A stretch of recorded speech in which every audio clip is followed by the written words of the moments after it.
పెద్దలకి మరి వైఎస్ఆర్ కాంగ్రెస్ పార్టీ నాయకులకు నా చిన్న విన్నపం అండి. ఈరోజు జరుగుతున్న రాజమండ్రిలో పరిణయం ఏ రకంగా ఉందో మీ అందరికీ ప్రస్తుతం అందరికీ తెలుసు. మీరందరూ కూడా మరి రాజమండ్రి పెద్దలు కళ్ళు మూసుకుపోయి వ్యవహరిస్తున్నారేమో అని నాకు చిన్న డౌట్గా ఉంది.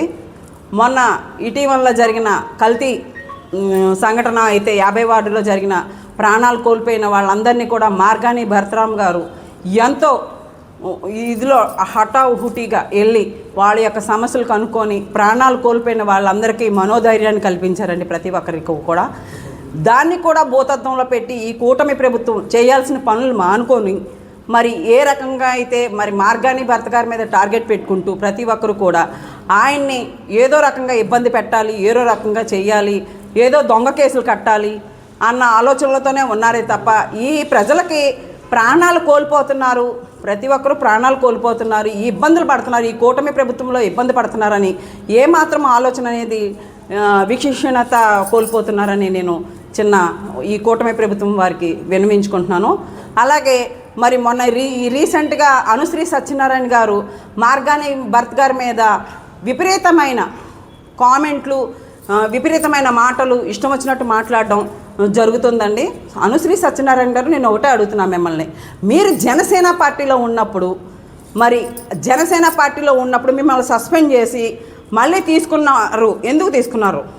అప్పుడు మిమ్మల్ని ఎందుకు సస్పెండ్ చేశారు? అదొకటి మీరు ఆలోచించుకోవాలి. నెక్స్ట్ మా మార్గాని భర్త గారు ఏకగ్రీవంగానే ఒక ఎంపీ స్థానాన్ని గెలుచుకొని వచ్చారు. అలాగే రాజమండ్రిలో కూడా అనేక అభివృద్ధి పనులు కూడా చేశారు. ఆయనకి ఏమాత్రం కూడా ఒక జీరో ఇది కూడా లేకుండా ఎంతో ప్లస్లోనే ఉన్నారు ప్రతి ఒక్కరు కూడా మా మార్గాని భర్త గారు వెంటే. ఈరోజు కూటమి ప్రభుత్వంలోని మీరు ఏ రకమైన వ్యాఖ్యలు చేస్తున్నా కూడా మేము ఇప్పుడు వరకు మేమేం మాట్లాడాల.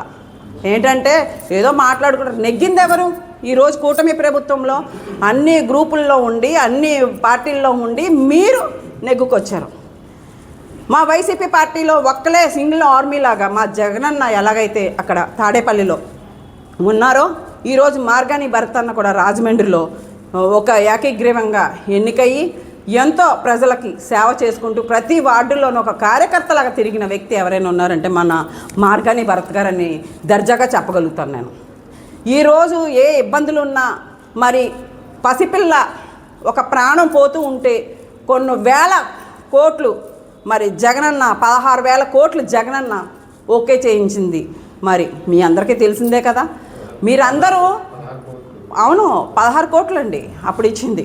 ఈరోజు మరి జగనన్న విషయంలోకి వచ్చేసరికి, భర్త అన్న విషయం వచ్చేసరికి మీరు అందరూ ఏ రకంగా చూస్తున్నారనేది ఒకసారి మీ అంతరాత్మకి అర్థం చేసుకోవాలని కోరుకుంటున్నాను. మరి మా మార్గాని భరత్ గారు రాజమండ్రి ఎంతో దశ మార్చిన వ్యక్తి. ఈరోజు కంపల్ చెరువు ఎలా ఉంది? సర్వనాశనం అయిపోయింది, కుళ్ళు కంపుతో ఏడుస్తుంది. మొన్న రీసెంట్గా డాండీ మార్ట్ దగ్గర చండాలమైన bottles, drink bottles, beer bottles అన్నీ పెట్టి ఆ బొమ్మని ఇచ్చేశారు దాండీ మార్ట్ దగ్గర. దాన్ని ప్రశ్నిస్తే కేసులు. మరి ఇక్కడ మన అంబేద్కర్ భవనం దగ్గర ఎంత గలీజ్గా ఉందండి. ఆయన్ని మరి అంబేద్కర్ గారిని అవమానించినట్టే కదండి ఈ కూటమి ప్రభుత్వం. మా ఎస్సీ, బీసీ, మైనార్టీ మరి అన్ని రకాల కులస్తులు ఓట్లు వేయించుకున్నప్పుడు మీరు వాళ్ళ గౌరవాన్ని కూడా భంగం కలిగించే దిశగా మీరు ప్రయత్నిస్తున్నారని నేను ఖండిస్తున్నాను. దాని శుభ్రం లేదు. ఏంటి కేవలం మార్గాని భరత్ గారు అన్ని రకాలుగా అభివృద్ధి చేశారు, అది భూస్థాపితం చెయ్యాలి. ఆ భూస్థాపితం చేయాలన్న ఉద్దేశంతో మీరు అందరూ దాన్ని మరుగున పెట్టేస్తున్నారే తప్ప రాజమండ్రిలోని ధనాన్ని దోచుకుంటున్నారు, ఇసుక మాఫియా చేస్తున్నారు, మందు మాఫియా చేస్తున్నారు, స్థలాలు కబ్జాలు చేస్తున్నారు. దీన్ని ఎవరో ఖండించట్లేదు. అంత గ్రూప్ అంతా మీ గ్రూప్లో ప్యాకెట్లు ఆడుతున్నారు. ఏదైనా అడిగితే ఎస్టీ, ఎస్సీ దొంగ కేసులు. ఇది ఎంతవరకు కరెక్ట్ అని మిమ్మల్ని నేను అడుగుతున్నా సూటిగా. ఏమైనా మనం తెలియక ఎవరికైనా ఏదైనా తెలిసిన వ్యక్తి ఏదో రకంగా ఇబ్బంది పెట్టాలి వీళ్ళని. వీళ్ళు వైసీపీ పార్టీ వాళ్ళు ఎన్ని కేసులు పెడతారు, ఏ విధంగా పెడతారు, ఎంత క్రియేషన్ చేసి పెట్టుకుంటారో పెట్టుకోండి. నేను ఒకటే చెప్తున్నా, జగనన్నది విడిచేదే లేదు. మార్గాని భర్త అన్న ప్రజల్లోని ప్రతి గుండెల్లోని ఉన్నాడని ఈరోజు ముక్త పంటంగా నేను చెప్పగలుగుతున్నాను. రాజమండ్రి ఏ విధమైనా సరే ఈ కుళ్ళి రాజకీయాలని కుంచపరచాలని మార్గని భరత్ గారు ఎంతగానో ప్రజా దిశకై ఆయన ప్రయాణం చేస్తున్నారని విజ్ఞప్తి చేస్తున్నాను. మరి ఈరోజు రాజమండ్రిని ఎంత దరిద్రంగా ఇప్పుడు మన గోదావరి పరిరక్షణ సేవా సమితి అధ్యక్షుడు టీకే విశ్వేశ్వరరెడ్డి గారు అన్నారు, నేను గోదావరి పరిరక్షణ అధ్యక్షుడిని, గోదావరి నా ఇది అని చెప్పి ఆయన చెప్పుకోవడం జరిగింది. గోదావరి ఎంత దరిద్రంగా ఉందండి. రాజమండ్రిలో అనేక పెద్దలు ఉన్నారు, కళ్ళు మూసుకుపోయి పడుకుంటున్నారు, వాళ్ళు దొంగ నిద్ర యోగ నిద్రలోకి వెళ్ళిపోతున్నారు వాళ్ళు. కానీ కళ్ళు తెరిచి నా రాజమండ్రి నా ఇది అని ఒక మనసున్న వ్యక్తి మార్గాని భరత్ గారని నేను వివరిస్తున్నాను. మన పురంధేశ్వరి గారు వచ్చారు, మేడం గారు, అమ్మ నువ్వు ఎంపీ స్థానాన్ని గెలుచుకున్నావు, బాగానే ఉంది, మేము గెలిపించుకున్నాము, వస్తావు గెస్ట్గా వెళుతున్నావు, కానీ ఇక్కడ రాజమండ్రి సమస్యలు కూడా మీరు కనుక్కోవాలని విజ్ఞప్తి చేస్తున్నాము.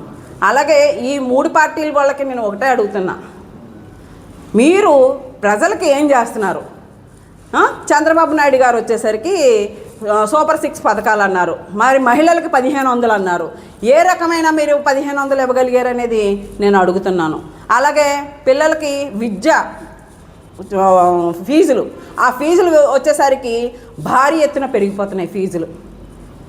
వాళ్ళు కూడా సామాన్యులు, ఎలా చదవాలి, పిల్లలు చదివించుకుంటే చాలరా బాబు, మాకు ఆస్తులు అక్కర్లేదు, మా పిల్లల భవిష్యత్తులో ఒక డాక్టరు, ఒక ఇంజనీరు, ఒక ఇది ఉండాలి, ఎస్పీ, ఎమ్మెల్యే, ఒక ఎంపీ, ఒక మినిస్టర్ అయ్యి ఉండాలని చెప్పి ప్రతి ఒక్కరు కూడా చదువుకొని మంచి దేశాన్ని అభివృద్ధి చేయాలని ప్రతి తల్లిదండ్రులు కలగొంటారు. కానీ ఆ కలలు కలలుగానే మిగిలిపోతున్నాయి ఒక సామాన్యుడికి.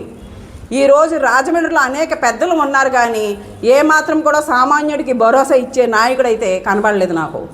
అది వైఎస్ జగన్మోహన్ రెడ్డి గారికే సాధ్యమైంది. ఒక పథకం అందించాలన్నా, ఒక ఆరోగ్యం ఇంటింటికి వైద్యం అందించాలన్నా, మరి ఈరోజు ఏ ఇబ్బందులున్నా ఒక మార్గాని భరత్ గారికి, జగన్మోహన్ రెడ్డి గారికి సాధ్యం అవుతుంది.